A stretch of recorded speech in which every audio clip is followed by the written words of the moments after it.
Ignition sequence starts.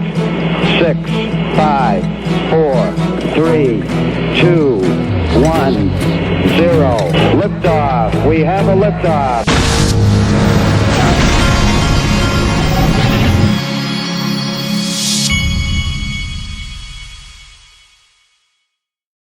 Buddy, this is the Digital Asset Investor, and before I get started, I want to remind you, I am aware of the audio issue where my voice is coming through one of your speakers, and as I said yesterday, I've got a microphone on order. It'll be here in the next day or two, and I'm going to fix that issue if you're still experiencing that.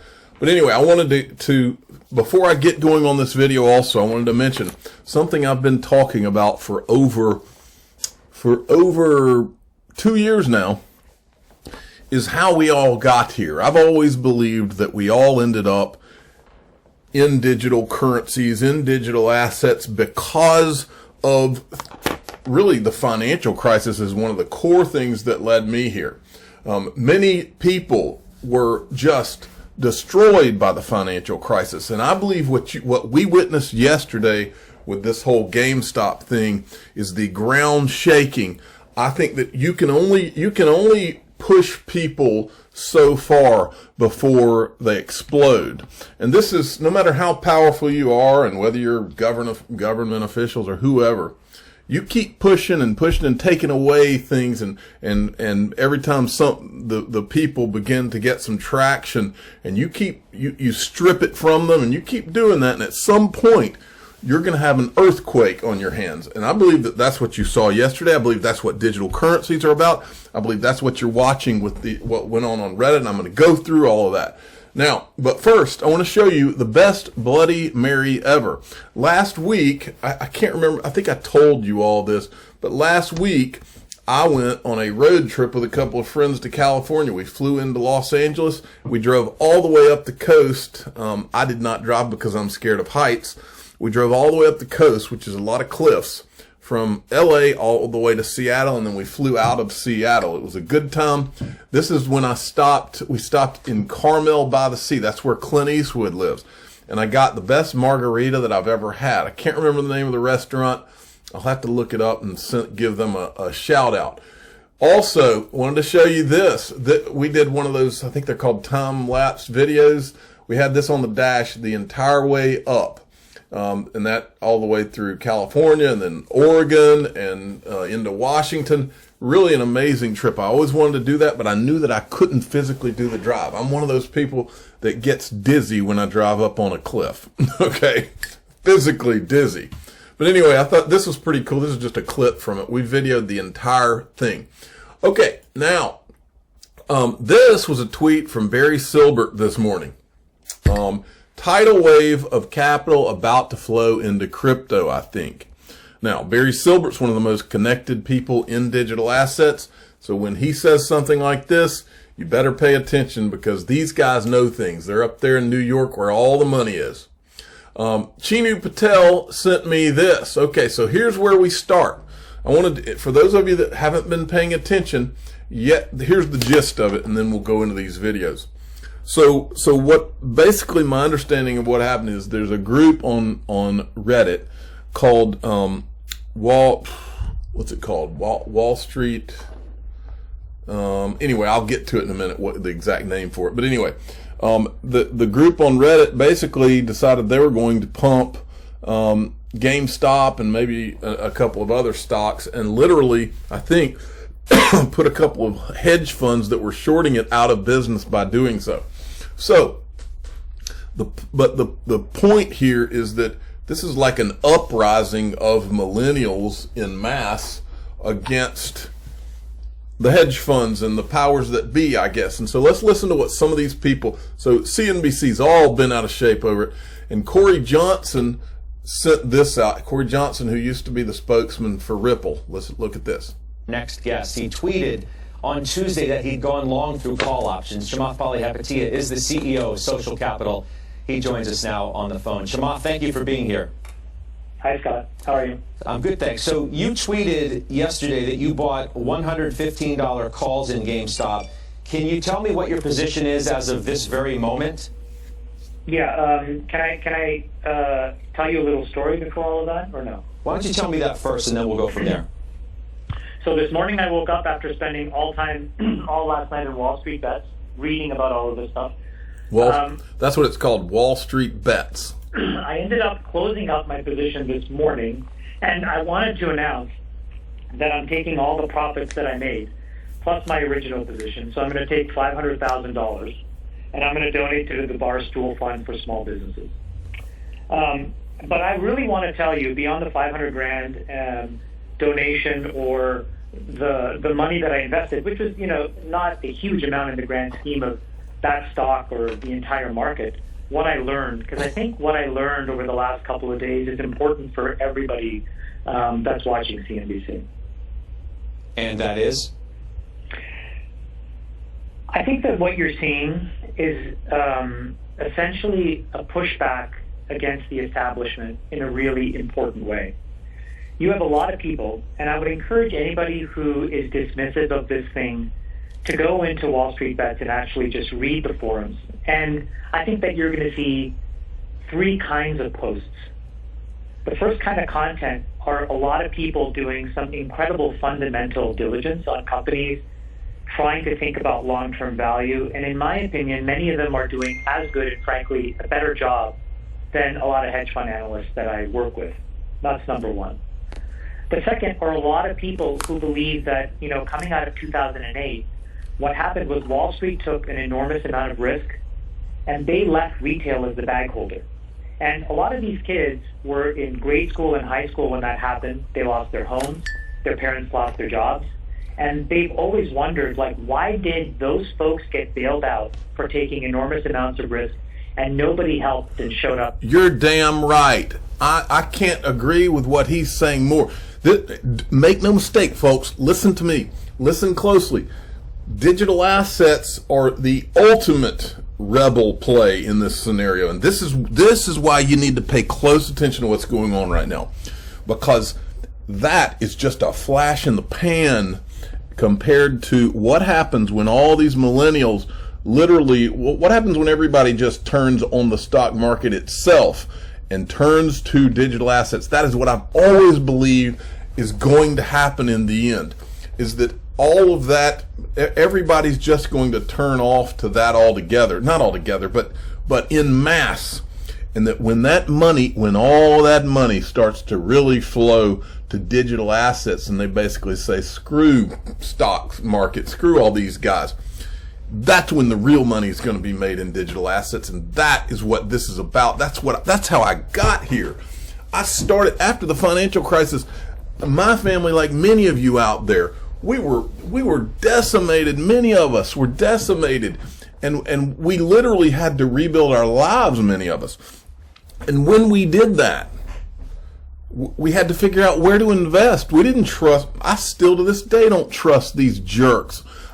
They screwed the small business people big time, and they bailed themselves out, and everybody knows it. And I'll take it a step further. I lost faith in America itself when I saw that, because I was one of the ones that had to rebuild. I was one of the ones that was there.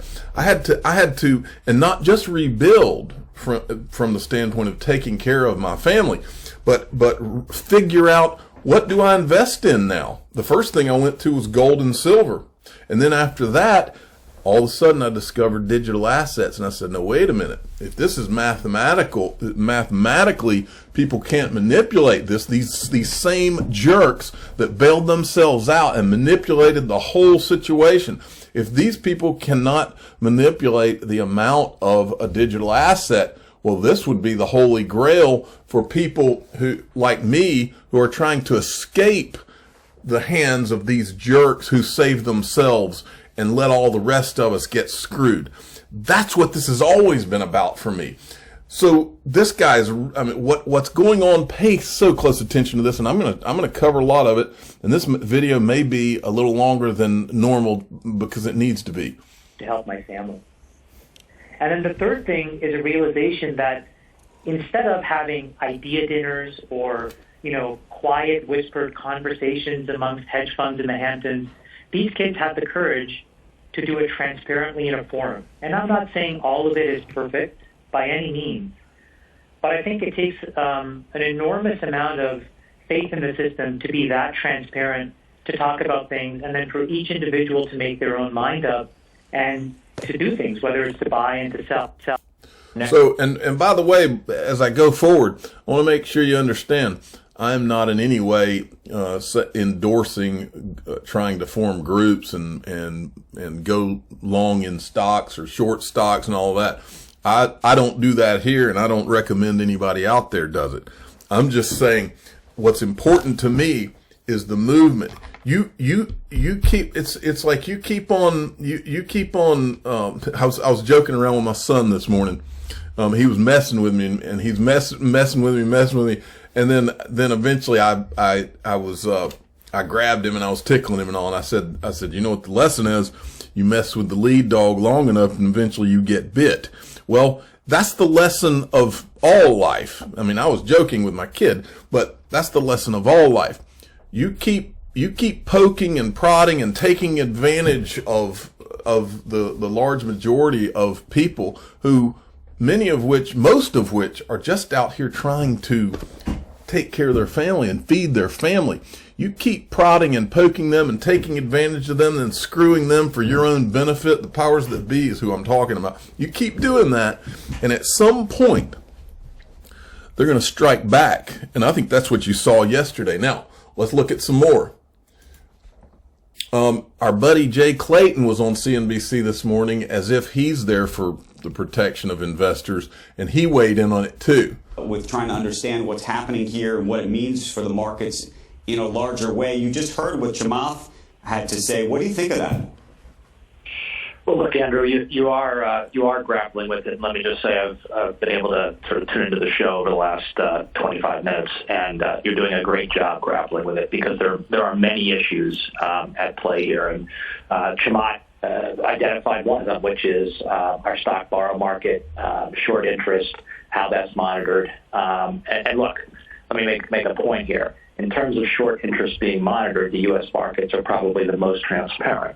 But there's always room for improvement. And that's an area where I think there is room for improvement in terms of modernization of how the short, basically how the short market operates. We can get into that in more detail, but it's just one of many good points that have been made over the last several days as people have watched this situation. No, and look, these guys, they have some gall to even be weighing in, because the bottom line is many of them were there during the financial crisis. These were the guys that helped these guys get bailed out and at the retail people at their expense. These guys, many of the people in the whole story should have gone to jail and still should go to jail.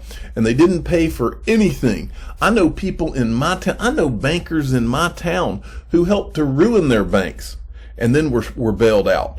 And to this day walk around and act like they're leaders in the community when they are nothing but people who were bailed out. I know the names and wouldn't name them, but I know who they are.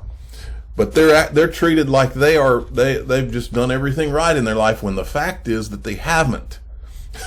and that's what's going on for too long. And you're seeing the millennials strike back. Here's another guy weighing in on this. I do have to say, when I watch what happens with this, I worry about the retail investors that are following Chamath's bidding, following other people's bidding. Chamath got into this stock, but he got out of it before he came on yesterday to talk about how he had gotten out of it. I don't know who he thought he was selling those shares to, but I doubt it's the short sellers.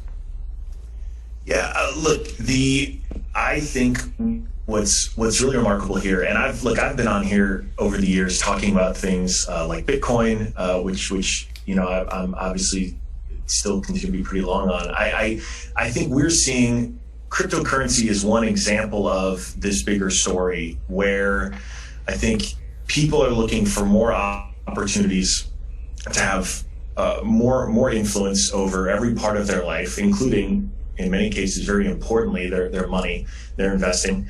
And the access to knowledge, the access to information, the access to world-class technology to process all those things is now getting democratized to anyone. I mean, the user who kicked this off, I had to write this down. He has a YouTube account called Roaring Kitty, who first did the analysis on GameStop and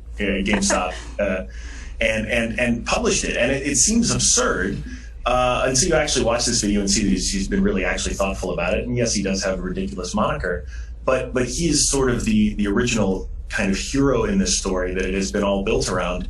And I think the thing that has been really eye-opening for me is to see for how many people it's personal. Like I said, there are stories from the recession, from 08 and the aftermath that are You're damn right, that were being it's personal. told, during Occupy Wall Street in Zuccotti Park, but that was a time when, the internet was still in its infancy. And in many ways now we're seeing a new reality. And I do think, this is without precedent. And obviously everyone should be making, they should be very thoughtful about where they're putting their money and their investments.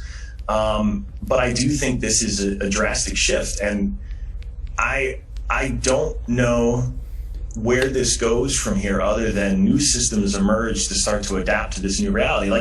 There's a part of me that sees this community on Wall Street bets and think they would as a investing block, they could outperform a hedge fund if they raised, capital of their own. Okay, I want to make a point right here. I want you to listen very closely. I've been in this game. I've been following these digital assets from 2013 to today.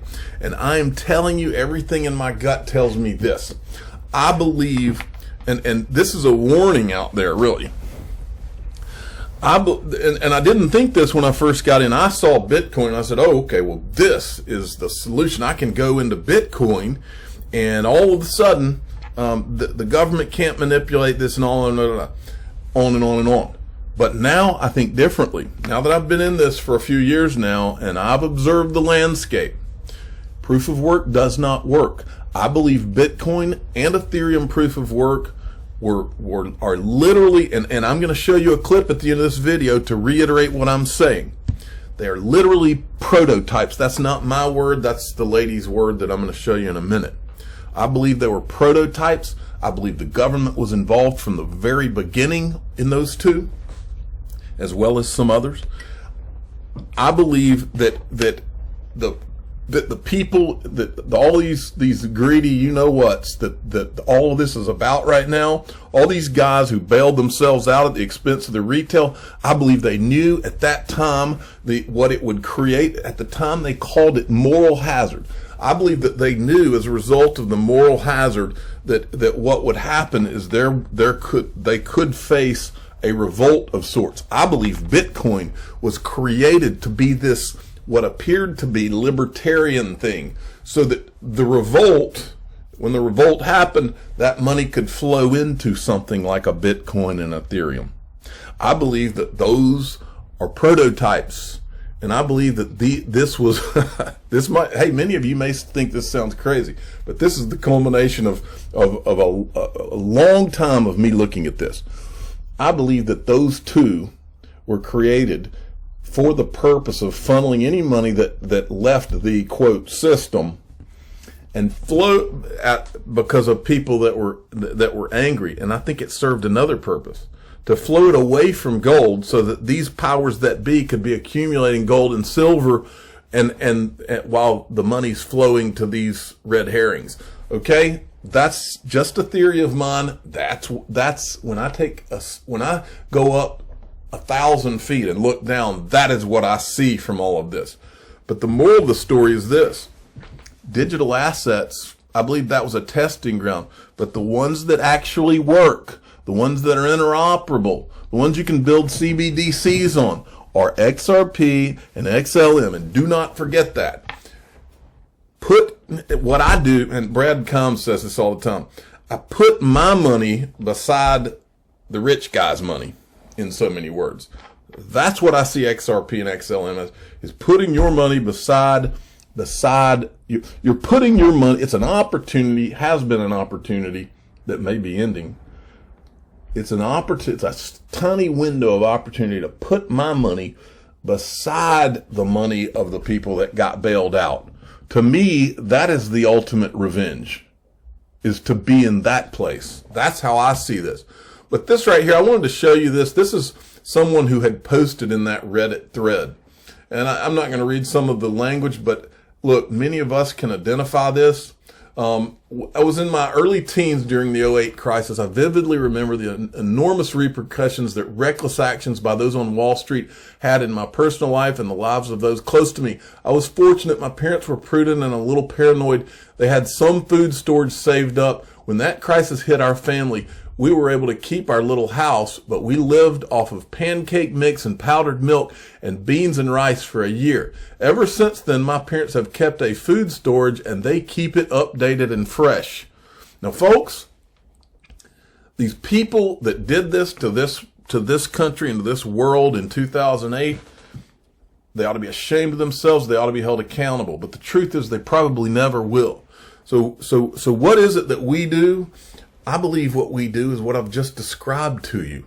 Your only revenge is to become one of those people, and not become them in that you act like them, but become wealthy. I've always said, becoming wealthy, you want a route to freedom, become wealthy. All the wealthy people I know are some of the freest people I know. They get to do what they want to do when they want to do it. And that is the route, if you can figure that one out. Okay, now there's a couple of Twitter handles that have been in the middle of this whole thing. There were widespread reports that retail brokers such as TD Ameritrade will restrict trading. So what's going on here is that now some of these trading houses are restricting, how crazy is this? They're restricting individuals' ability to trade so that to try to control and rein in what's going on with the GameStop thing. In the interest of mitigating risk, our company and clients, we have put in place several restrictions in some transactions in GME, AMC, and other securities, a spokesman for TD Ameritrade said. So anyway, the hedge funds can do whatever they want, whenever they want, but retail people start doing all this stuff and all of a sudden you got a problem, right? You see how this works? GameStop-style revolt spread, drawing attention of White House, NASDAQ, TD Ameritrade restricts trading. And then we've got this. Mr. B made a good point. The fact that average Joe investors just crushed Wall Street is proof by why SEC accredited investor laws are unwarranted. The government isn't concerned how much money you can lose in the lottery or Vegas. Equal opportunity and risk, not based on income or education for all. He makes a very great point. And then there was this. Mike Novogratz was on, and Mike Novogratz, I love how he tries to present himself like he sees how all this works. He's one of the hedge fund guys. He was probably one of the guys that was there during the 2008 financial crisis that benefited from it. So for him to come on TV and act like he's just this innocent bystander is pretty funny. Does history repeat itself? Yes. Absolutely. And when I heard Alexis Ohanian this morning, who I have great respect for, saying this is something completely new, it's small folks combating the big institutions, it's just such an echo of what we heard in the 1990s, as David Tepper was just saying. It was exactly the same story. It was a new mechanism, chat boards. Yes, we've removed even more trading friction now with some of the new platforms that make it even easier to trade. That will accelerate this, but this is more than just an echo. This is a repeat of something we have seen again. All right, and then Novogratz weighs in right here. Mike, you agree with that? Yeah, listen, I mean, the conclusion is pretty similar. I had a friend who called me yesterday. He said, "Oh my God, I bought AMC." I called him up. They said, "Sell it instantly." Like, listen, if you got in on these short squeezes early, great for you, right? You had the little guy taking it to the hedge fund managers, and you put 3 literally legendary investors out of business almost. But you're now at levels in all these stocks where you're guaranteed, I'm not sure if it's in a day or 2 days or 5 days or 2 weeks, but you're guaranteed to lose money if you hold them. And so it's a game of pass the parcel. What's really interesting is how much volume is trading. GameStop traded like $25 billion of volume yesterday. So there's turnover, right? There are new people buying from the original guys that squeezed this thing. What's also interesting, and this is where I disagree with Henry, is there's a anger. I spent an hour last night on the Reddit chat, and it's shocking how angry, right? There's a nihilism that's going on out there, which I do think is reminiscent of the time. I think we saw it at the Capitol building. I think we saw it in Black Lives Matter protests.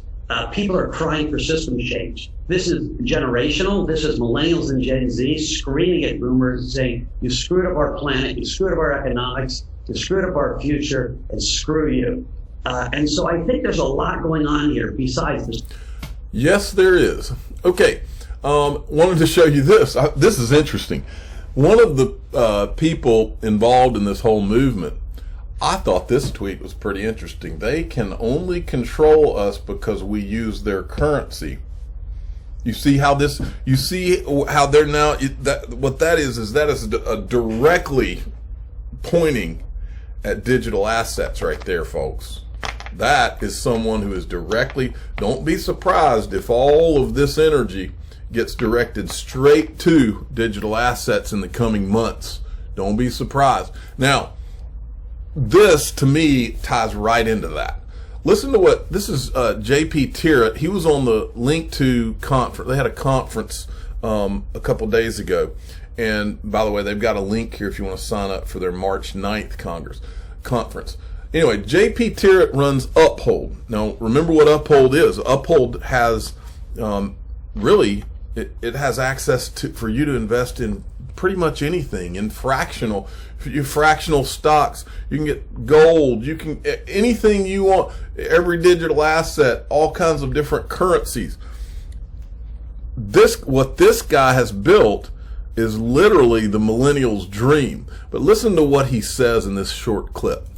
For example, or really freelancing of any kind, you're using digital units of account, USDT, whatever it might be. But the point is, banks cannot speak to this, and they never will be able to speak to this. And to the extent this is very likely to be a millennial's financial home base, that's sort of the way I think of it.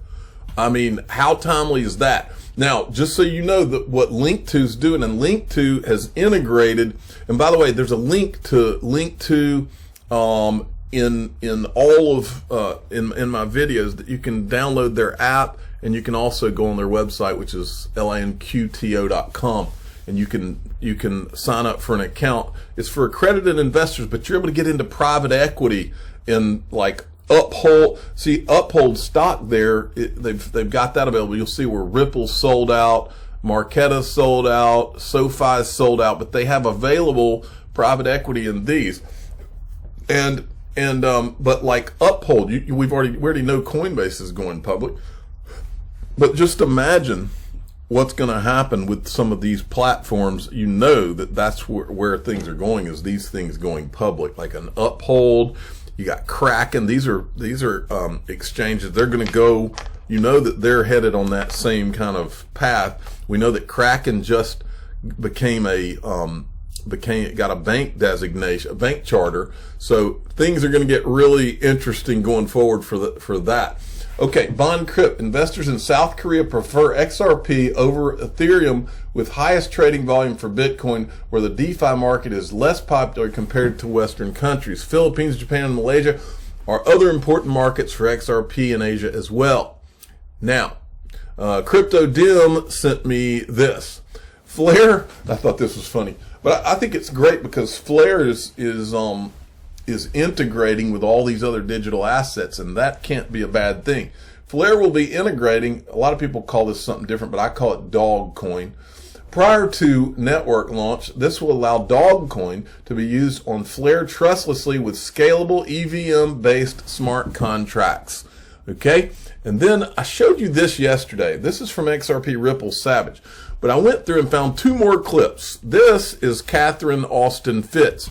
The first clip, and this is about Bitcoin, what I mentioned earlier in this video. I want you to listen and listen close, because she says what I've been thinking for quite a while. Listen to what she says. Okay, so I was in the middle of a huge debate with a software developer about whether Bitcoin was a grassroots phenomenon or not. It was in the beginning of August.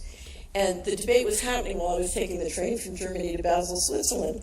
Basel, Switzerland is the home of the Bank of International Settlements. And this guy's telling me this is a grassroots revolution and this is going to change everything. We're battling back and forth. I get to Basel, I have my meeting, I go to the train station, I walk up to the automated And I drove right past the Bank of International Settlements. I drove right by all the big pharmaceutical companies. I walk into the railway station. I start to buy my ticket to go to Zurich. And it turns out I can buy in Bitcoin, and not only that, I can top up my wallet, care of the Swiss Federal Railway System. So I said, my theory that this is a prototype is getting stronger. All right, so she calls Bitcoin a prototype there. And then later in this same clip, listen to right here. Here you go, 15 years ago on Jeff Brands.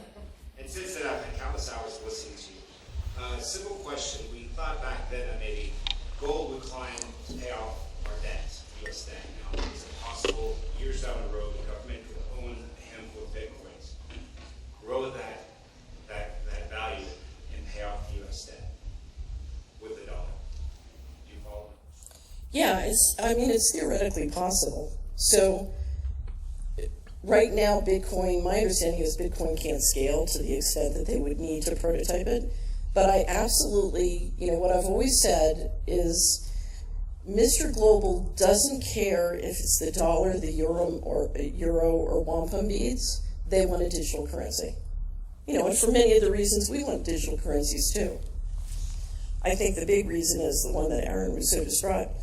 So they're going to continue to prototype, and they're going to encourage other people to prototype as they figure out what they want to do and how to do it. And that's why what you want to watch is how, because right now, remember, what has happened with the central banks of Bitcoin? They've been doing one thing. One, they've been buying gold, and as other people are buying Bitcoin, and that's keeping gold available for them to buy. So part of that is part of a sort of competitive play. But the other thing they're doing is they're trying to understand how they can use blockchain and how they can use cryptocurrencies. So, the thing that I have never heard anybody say is or bring up the concept or the theory that maybe the government's created Bitcoin so that they could be buying gold and silver while everybody else is focused on Bitcoin. And then at some point, and she didn't say this, but I'm just talking out loud. Remember, we're right now seeing all kinds of these people coming out saying Bitcoin needs to be regulated, this, and this. And I'm not saying they would destroy it. I'm just saying that don't be surprised if they don't try to tank it at some point. Because Bitcoin is not the one. It never was the one. It can't scale, and everybody knows it. So the question is, was it just a prototype? Okay, James Rule had tweeted this out. He says, I'm one of the 15% with XRP. These are some findings. I think this is a Binance survey. Affiliation, 52% of cryptocurrency owners do not consider crypto as a hobby, but a source of income. For 15% of users, crypto is their primary source of income. Purchase behavior. 65% own Bitcoin. Let's see. Reasons to buy. Most people, 55% own crypto as a part of a long-term investment strategy. This is where I sit right here. But anyway, I just wanted to show you that's pretty interesting stuff. Also, let's finish with this. Ashish Burla was on this, I guess a podcast or something yesterday. Listen to this clip. This is from the Cryptic Poet. We know financial institutions, we know security, we know how to move money cross borders efficiently. I think that tapping into the local domestic CBDC projects, so again, CBDCs, central bank digital currency projects, are going to be a further accelerant for adoption of Ripple technology. But we're going to be there. We're meeting and actively discussing that strategy with several central banks around the world. Super open to partnerships with companies like Ripple to help solve different aspects of the pain point there. So they're discussing the CBDCs with several central banks around the world. Go figure. I'm the digital asset investor. I'm not an investment advisor. This is for entertainment purposes only. Please subscribe, hit the like button, and tell your friends and family that Ripple is actively meeting and discussing CBDC strategies with several central banks around the world. Thanks for listening.